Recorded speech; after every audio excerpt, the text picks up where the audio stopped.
G'day, mate.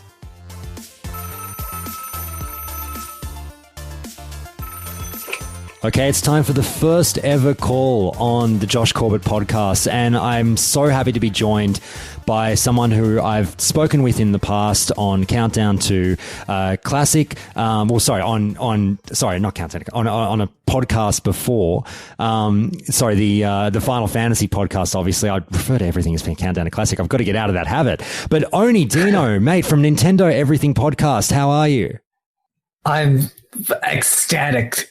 So thank you very much for having me. It's my pleasure, mate. I really, really do enjoy, obviously that you've done some work for me in the past with your amazing translations from Japanese, or from English to Japanese for me on the Final Fantasy miniseries that's still ongoing. And, I love what you do over on Twitter. I love what you do over on the podcast that you host. Please, everyone, go and check out Nintendo Everything. But given that you host the Nintendo Everything Podcast, we got some really big news in gaming this week, and that was the announcement of the Mario 3D All-Stars, and Nintendo bringing out some of the big guns, obviously in their major IP, saying, hey, like, you guys remember Mario? Yeah, we kind of do. Well, here's some of his old adventures that you haven't been able to play for a while, and we got the announcement that we're getting Mario 64, Super Mario Sunshine, and Super Mario Galaxy back from the dead, if you will, to play on the Nintendo Switch. Mate, first and foremost, how did you react to this news, being the big Nintendo fan that you are? Well, of course, I'm excited for it for sure. But at the same time, I am definitely critical of, bad business practices and stuff. So I'm of, at the very least, two minds about every announcement that came out, right? Thinking of my positive sides, my negative sides. Beforehand, it was rumored that this collection was going to come, and I was, even though the rumor came from a good spot, I was hesitant because Nintendo usually isn't so generous with putting together an entire collection, especially with things from the GameCube era and onward. Those are the kinds of games that they can easily remaster and, knowing Nintendo, sell for a full $60. So why would they put 3 games together and sell it for just 60? They could milk that even more, and Nintendo loves to milk their franchises, right? So when I finally heard the news, I was like, what? Guess it's true. Okay, a little golf clap there. Well, it's something you touched on just there. Was this kind of the worst kept secret in gaming? Because one thing I saw on Twitter everywhere was, they finally confirmed it. And, we all the YouTube videos saying the predictions, and we were guessing this was coming. Was this not a shock to you? Less of a shock, just because of what I do. I produce my weekly podcast where we have to cover news, and even though I'm not big into the whole rumor mill nonsense, I will cover the bigger stuff like that, the rumored 3D All-Stars. So I wasn't surprised. I was surprised that it existed for sure, but I wasn't super surprised because we had heard the rumors before. I just forgot my last point. That's all right. That's all right, mate. Well, let me lead you into this, because in focusing on the games that we're getting, 3 fantastically well-received titles from the past. I definitely have history with 2 of them, not so much Super Mario Sunshine, but we'll get into that. But is there one title amongst the 3 that you are more excited about than the others, or is it equal across the board? I guess it's fairly equal, but if I had to choose, to give an exciting answer, it's Mario Sunshine, because really, wow, when I played that game back in the day, I didn't like it. I played 64 and I loved it. I played the dick off that game when I was a kid, just constantly, repeatedly. And Sunshine came out and I was like, what the fuck is this water jets thing that I have to constantly use that I don't want to use, and then cleaning up ink on the ground and stuff. Despite being what I am now, a huge Splatoon fan, I was just not into it back in the day. So I've really wanted to go back to Sunshine just to be okay, how do I feel about it now? In the year of our Overlord 2020, how does Mario Sunshine really hold up when things like Galaxy and Galaxy 2 exist, which I think are infinitely better games, even though they are much more of a, for lack of a better word, linear experience.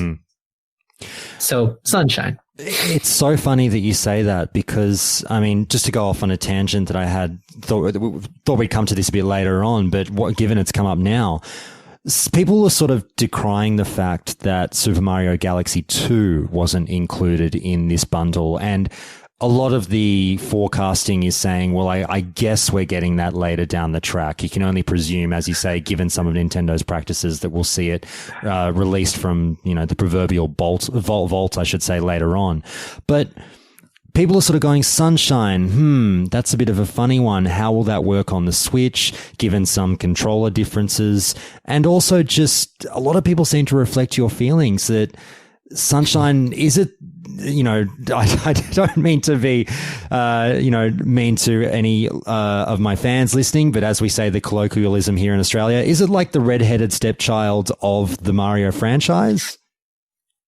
Yeah, gosh. I mean, I think because there's a huge wave of like GameCube nostalgia happening right now. And I think it's because a lot of people who grew up playing the GameCube are now in their like early 20s, mid 20s, that kind of thing. So it's, I think, getting looked at better at this very moment. But like you asked me 5 years ago, fuck yes, Mario Sunshine was the redheaded stepchild. And I was one of them yelling at that child and putting it in a corner. Well, mate, back to Mario 64, I would have thought that this was the reason that most people are so excited about this bundle.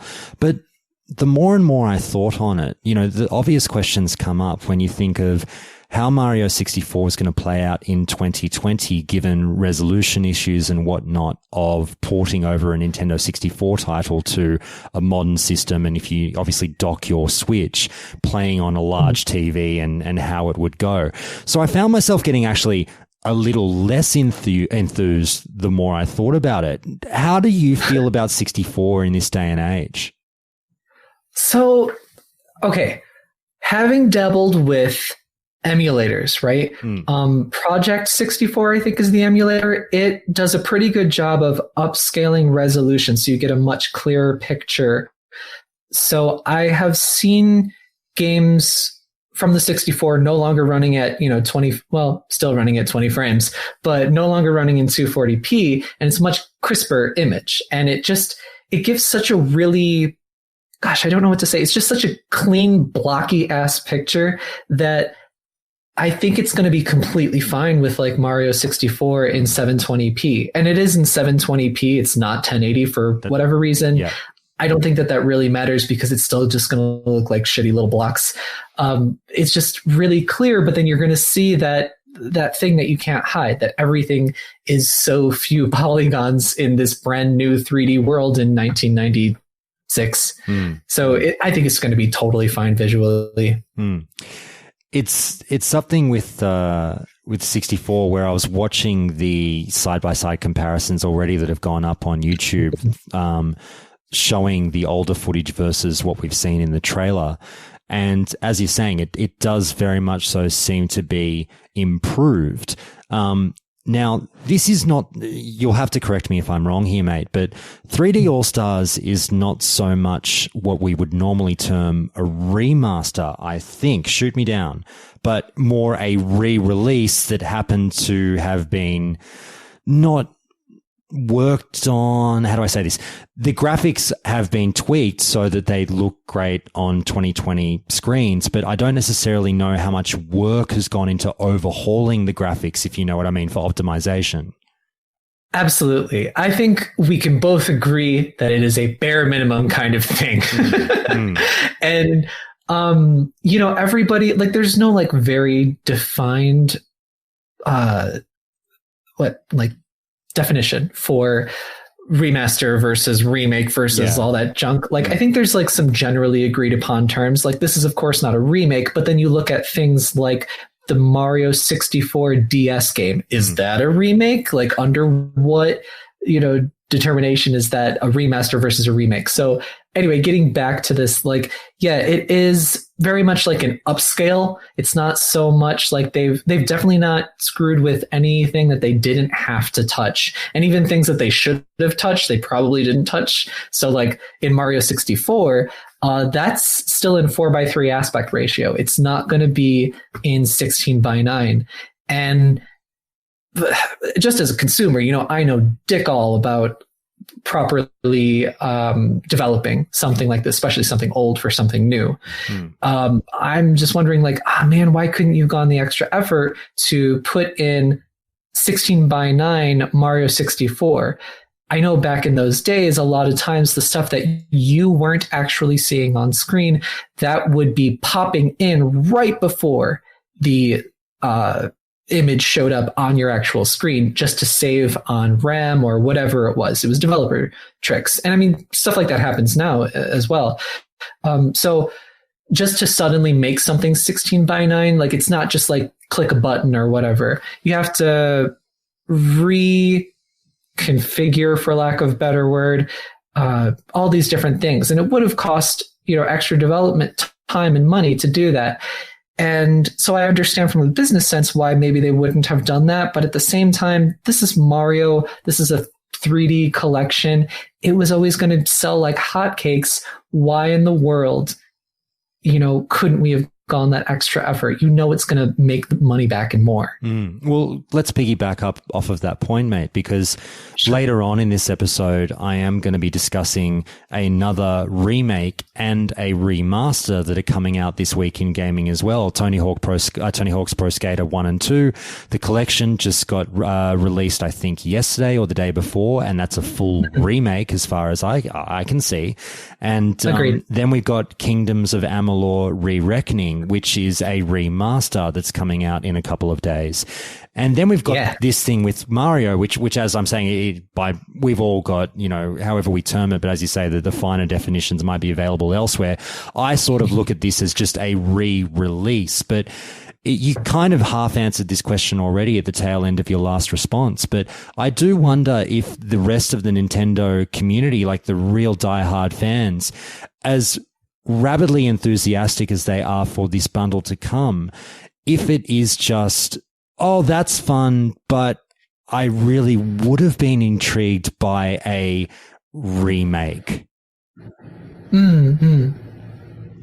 So it's just, are we willing to tinker? Like, how do you feel about the tinkering with old favorites? Because the movie industry gets so much shit for this. Come up with especially the Star Wars shit. Yeah, right? yeah. But also just come up with an original idea. Why do we get so many movies being remade? Blah, blah, blah, blah, blah. And that's a little bit of a different argument because, obviously, with films, you can still go and obtain them and watch them, I feel, for the vast majority of films. The reason that games get re-released is because in many scenarios, you literally cannot play that game unless you own the old system from 15, 20 years ago. So that's why they roll out the re-release for new platforms. I get that. But I do wonder how people how do you feel about the concept of remakes in general? Yeah, I mean, remakes make sense from time to time. I'm very much of the opinion that, I think I'm not the demographic whom they really target with remakes. When I think of a remake, I think of take something that had a great idea and a flawed execution and remake and really give that the true life that it could have had, that we really could have seen. So that's my feeling on it.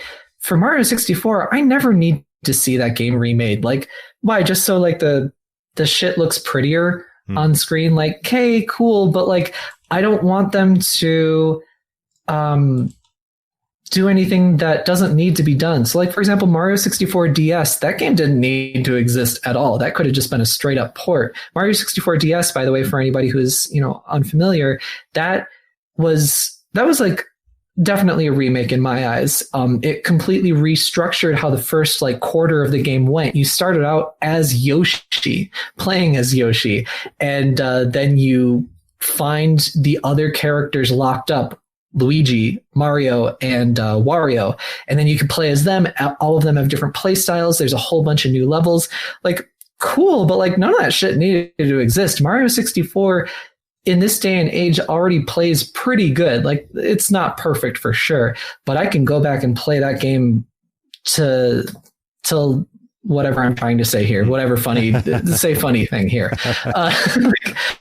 It doesn't need to be remade in my eyes. I guess maybe some people who don't really care for the aesthetic, but if you're just remaking something for the aesthetic, then like, boy, how boring is that, you know? So. And mate, I wanted to go into something that you alluded to at the top of this call, which is some of Nintendo's, whether you call them bizarre decisions or odd business practices at times, because I say we, I mean this is a personal view, whether people agree or not. I know it's a little bit out there, but I do view Nintendo as a little bit, look, they're beloved. They've got some amazing ideals. They take care of their employees. They're wonderful in that regard.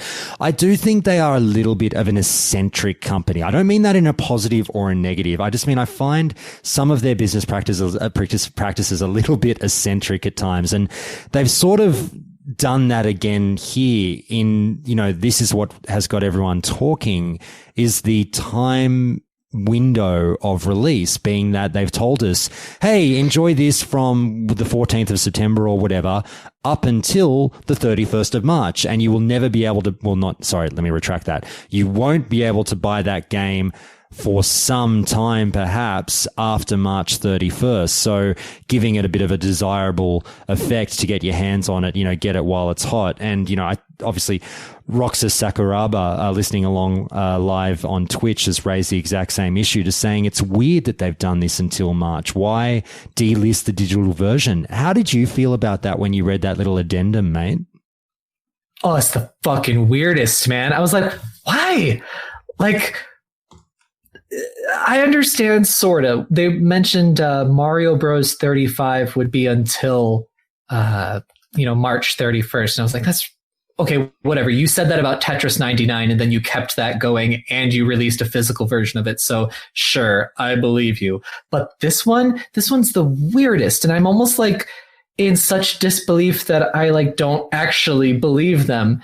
I don't know why in the world they would say something like this, because in terms of their past catalog or whatever, they've never done something like this that I can think of for such a major release. Like, this is Mario. Why would they limit it? I get that maybe saying something like this in terms of marketing would drum up people being like, ooh, I better buy it right away. And I guarantee you 100,000 motherfuckers actually did pre-order it when they maybe weren't going to pre-order it had they not had that little addendum at the end of the thing. And I don't know, it just makes no sense. And so I almost don't believe them.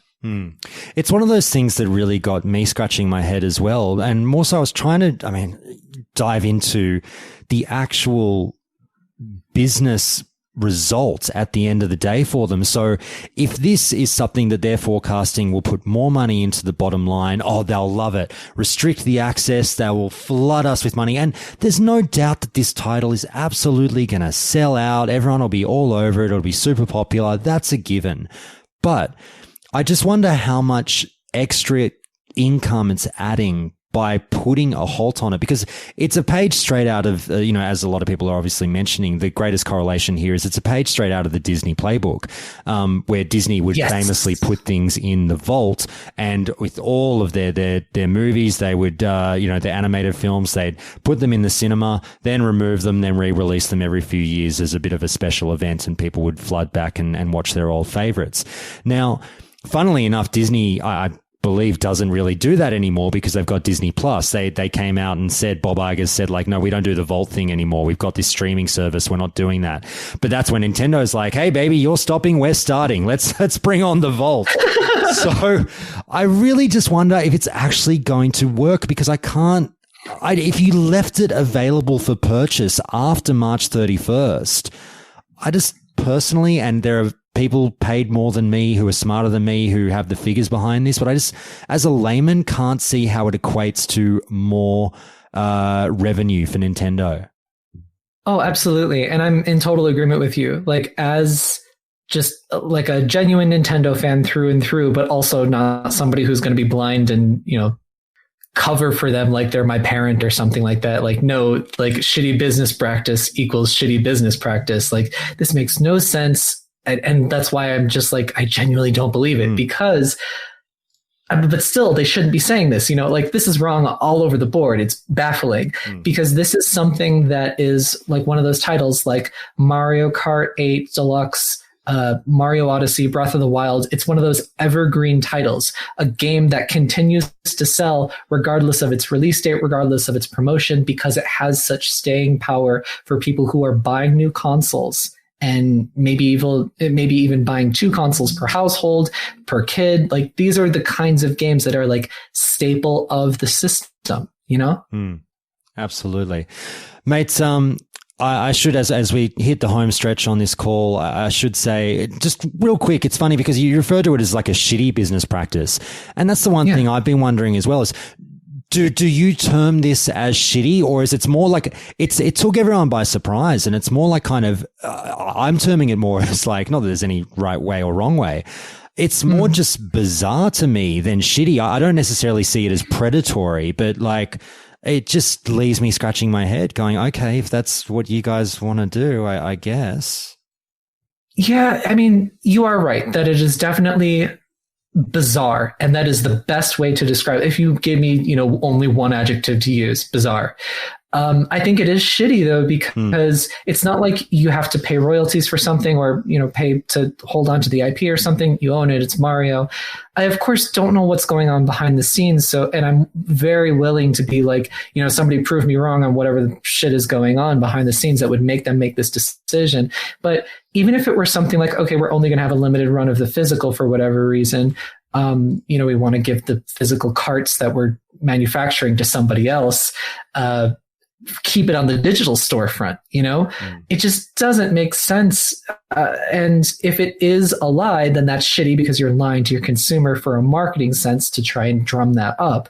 And if it isn't a lie, then it is kind of shitty because it's like, why would you only offer something that people have been clamoring for? Like Nintendo is very good at behind the scenes following message boards and websites and paying attention to what people want. They don't necessarily respond to all that stuff, but they're very good at knowing what it is that people want. So they know that people want this. It's just so weird. Like, can you think of any other game or collection or something like that that has been like this in video games, at least? Well, I should say I couldn't have think of one off the top of my head, but Roxas Sakuraba again in Twitch chat. Thanks so much for being here, mate, and for listening in live. He brings up the point that, and this might ring a bell to you, Oni. Was it the Wii port of Super Mario All Stars was also a timed release? I'm not sure if you mentioned that or not. That this is something that Nintendo maybe has dabbled in before. Oh, I didn't know that at all. I knew that there was some sort of limited edition box or something like that. I didn't know that the entire thing was limited. That's a strange one. That's also weird too, because the Wii version of Super Mario All-Stars was basically just the Super Nintendo game on a Wii disc.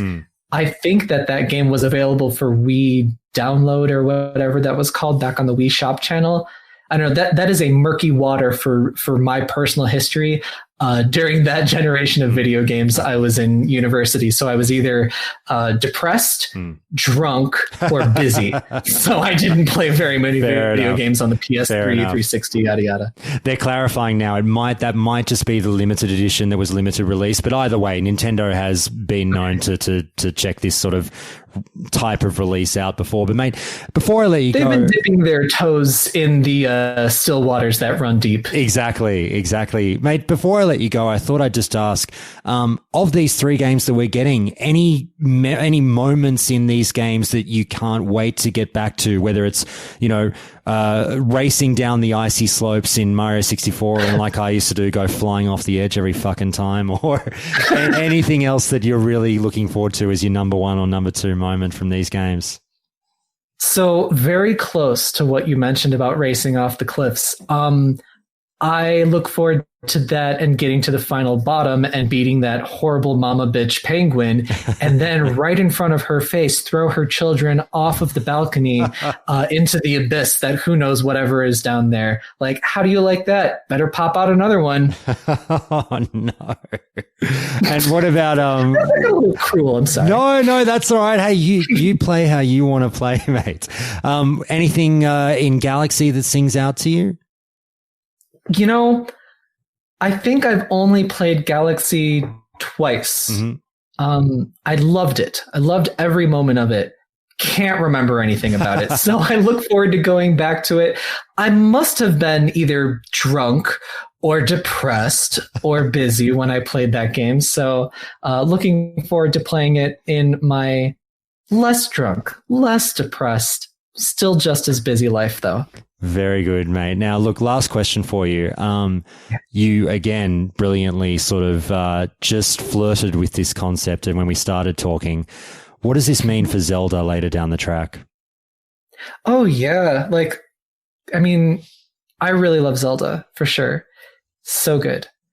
I hope that next year, 2021, they have some big plans for Zelda for, what is there? Is it their 35th next year, I think? Yeah, because, well, wait, it came out in 87. Should be whatever it might be. And with Breath of the Wild 2, we know is in development. Mm-hmm. So, I mean, if that comes out 2021, that would be a perfect year for them to be like, oh, this is the year of Zelda for whatever reason. And then they could re-release, you know, a collection of some of the older games, like say 1, 2, and 3 on the SNES. They could also do a Zelda maker like so many people have been clamoring for. Mm-hmm. We know that in development tools, they used like a sort of Zelda maker kind of thing for Breath of the Wild. I don't remember if it was prototypes or what it was, but it was something behind the scenes that they showed a little bit at like a showcase or something. It was Zelda 1 style graphics with a little bit of like Super Mario Maker touches to it. You know, it had a shadow, it had a little extra stuff to it. And it was Breath of the Wild in Zelda 1 style. So we know that there is a little bit of extra effort behind the scenes. They've already got a head start on something that could be Zelda Maker. That would blow people's minds next year, and they need something to definitely keep people talking about Nintendo Switch in 2021 when the PS5 and the Sexbox is already going to be out by then. Absolutely. I'm sure they've got a few things up their sleeve, we should hope. But Oni Dino, mate, I cannot thank you enough for coming on the show, being, you know, my first guest on the first episode. I'm, you know, diving into uncharted territory, uncharted waters here, and I couldn't be happier that you were here to help me through it and hold my hand and be such an amazing guest. So please, everyone, go and check Oni out at the Nintendo Everything Podcast. You can find that, I presume, Oni, wherever you get your podcast from. But please plug anything you've got to plug. You're on Twitter as well. Let the people know where they can find you. Of course. Well, firstly, I have to say it was an absolute pleasure to be here. Like, you just say the word and I'm here to hang out with you, Josh. You are excellent to talk with. Thanks, you have man. A lovely voice for podcasts, by the way. Thank you, mate. Thank you. So yeah, of course, you can find me on Twitter at Oni_Dino.